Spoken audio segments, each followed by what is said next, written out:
Hi guys, good day and welcome to today on Princess Anu TV. You know, I was reading something yesterday and it's made me remember my first solo experience. What happened to me when I was going for my first solo, and I was like, I'm going to share it with you guys today.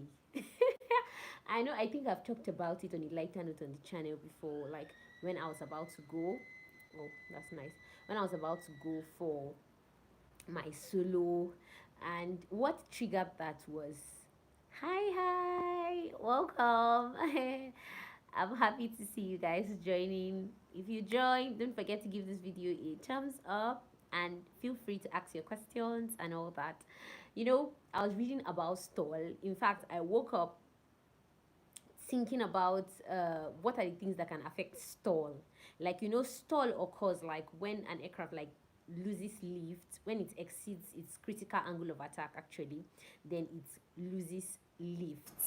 Drastically. You see, there are some symptoms of stall, like, the stall one I will come on like 5 knots before the stall. Hi, welcome. Stall one I will come up 5 knots before the stall, like 5 to 10 knots before the stall. And also you're going to see that your airspeed is going to be decreasing, and you're going to have sloppy controls. It's going to be shaking. Which aircraft did you do your solo on? I did my solo on a TB9. That's a single engine aircraft. Actually, it's a TB9, and it's actually a wonderful aircraft. Just like it's kind of smallish and all, like compared to other aircrafts that I flew.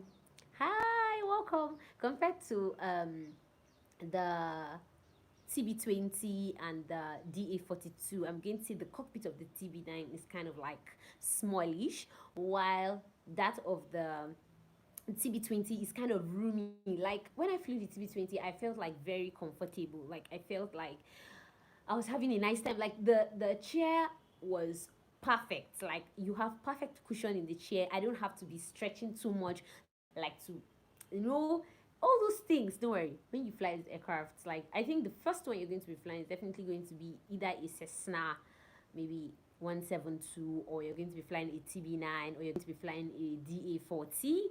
All those ones are the ones you're going to be starting with. But you see, that day when I was going for solo, I always dream of flying a. Don't worry, you're going to, the moment you start your flight training, that is the first aircraft you're likely going to be flying. So I was cleared for solo that day, and when I was about going for my solo, like I was already fidgeting. I'm like, can I actually do this? God, just help me. I think I even cried in the cockpit that day. I really can't remember again, but I know that I was just like, oh God, let me not go wrong. Like I needed to do everything correctly, and because of that, I know I used my checklist twice, but guess what? I missed something on my checklist, and that's the point I want to bring out into this video. I missed something on my checklist that would have almost led to a stall, and I missed putting up the takeoff flaps, as in putting the takeoff flaps. That's the first notch of flap for takeoff. And I used my checklist. Like I was so sure. I used that checklist and I used it again because when you have anxiety and all that. But when I got on the takeoff run, I added power and I was on the takeoff run and I was going and all that. I wanted to rotate because the rotation speed for that aircraft was 65 knots. So you are to rotate at 65 knots and you're going to have like a steady climb out, till you get, it's not an aircraft where you do gears up and all that. Like it's not a retractable kind of landing gear. It's a fixed landing gear. So you don't need to do after brakes on and off, positive rate of climb, you don't need to do brakes you don't need to do gears up. So you're just supposed to have a smooth climb. Then when you get 500 feet above the AGL, then you turn. You make your turn circuit like that, and you come and land. But you see, I got to 65 knots, and I tried to rotate. I was taking off the controls, and it was not coming up because at that 65 knots, you don't have enough I'm going to say you don't have enough thrust to be able to rotate because you don't have flaps. Flaps help you take off on early. So when you're taking off flapless, what I later learned when I did flapless takeoffs and all that, because you're still going to learn how to take off flapless just in case the flap, how to take off flapless and how to do flapless landing, just in case the wind is too much, and also maybe your flaps are not retracting, are not you're not able to like deploy your flaps when you're supposed to land. So you have to do it as an exercise, like learn take off taking off flapless and landing flapless. But at this point when I was doing my solo, we have not yet been taught how to take off flapless and how to land flapless. So it was like you're going to be trying a new thing for the first time. And I didn't know, it was not conscious, obviously. And so when I was about taking off the nose, I was trying. Guys, it could not, like, it wasn't taking up because I was still around 65 knots, 65 knots, you rotate, speed alive, you call it 40, 50, 60, 65, then you rotate. I was still about like to yank the nose. And with that force, I yanked it because I felt I was supposed to rotate at this time. I yanked it, and the next thing I heard was a store owner. Ding, ding. And because in your exercises, you've already been taught like what's like how to recover from a store, what to do. The immediate reaction is that you're supposed to pitch down just a little. So, and that was my first reaction. Like, I just pitched down a little, corrected for the stall, and I started accelerating. And immediately I looked, I did not have my flaps. And I knew that I would have stalled on the wrong way because I took off flapless. Not only that I took off flapless, I did not, that was not the speed for flapless takeoff. And since after that day, when I was using my checklist, I know, yeah, there were other times that I've missed one or two items on the checklist, but I've made sure I'm like cross-checking and cross-checking and rechecking. Because guys, flying is very, very serious.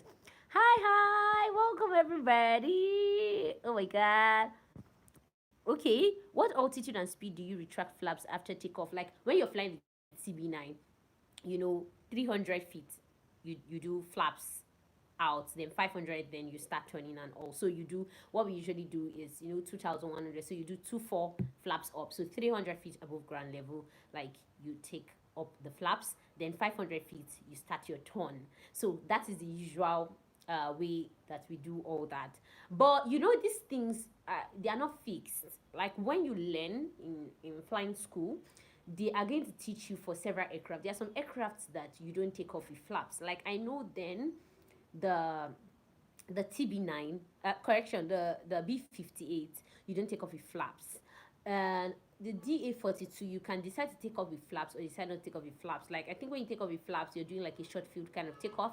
When you take off without flaps, you're doing like a normal kind of, like, if I can really recall. But it's not all aircrafts you actually take off with flaps and you don't take off. So you just have to look at the manual, you have to look at what is specified for that. But these are things they're going to teach you in flight school. It's not like you have to cram them in your head, like all those things.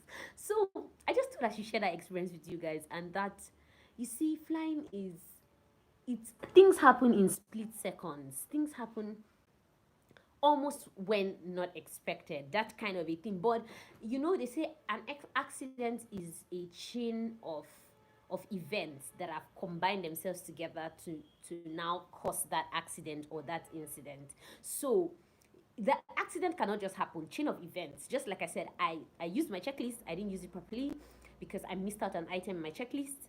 And when I was about to take off, I was trying to rotate at a speed that was not for flapless takeoff. I was rotating, flapless takeoff, you rotate at 70 knots. I was rotating at 65 knots.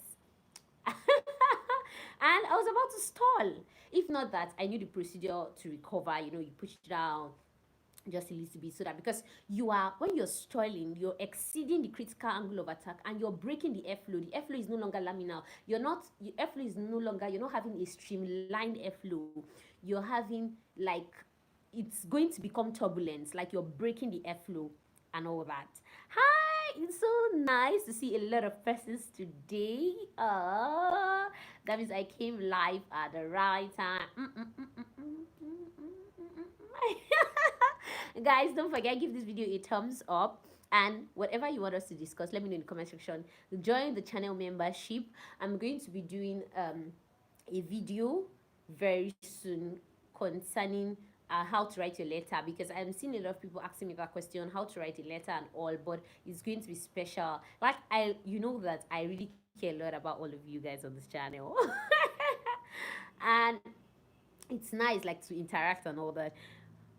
Okay, in the flight school, did they teach you everything from basics, or you just assume you already know, especially some calculations?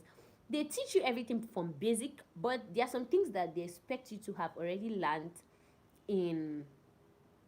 There are some things they expect to have already learned in secondary school, like some basic physics, like um, some basic things. It's just like if they ask you, okay, let me ask on the channel, what is Newton's third law of motion?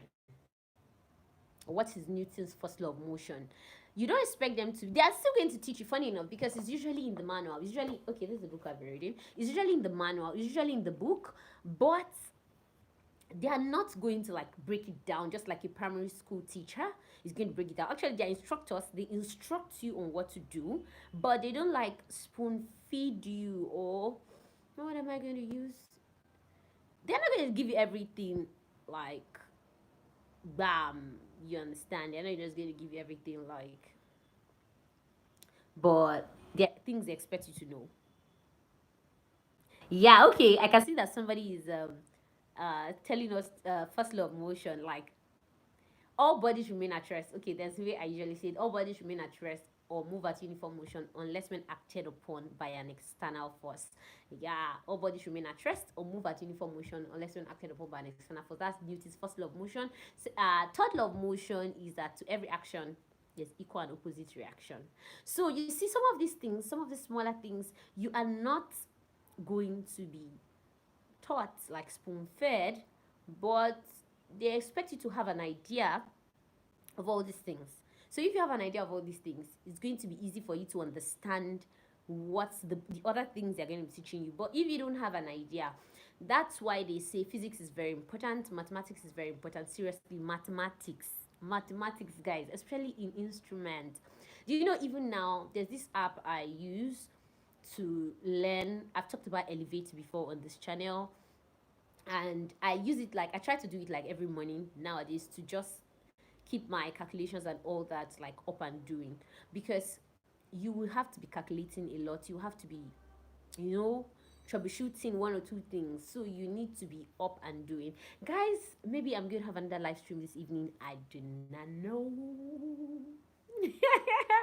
But I just thought I should peep, you know, on your screen. And have you done an ILS landing? Yes, you're definitely going to do an ILS landing. I have done an ILS landing several times. In fact, ILS was one of the things that I did over and over again in my instrument practices. Like, my instructor made me to do ILS over and over again, because ILS is the main thing you do even when you're flying in the airlines. You fly ILS, instrument landing system. You fly ILS. So you're going to be doing it over and over again.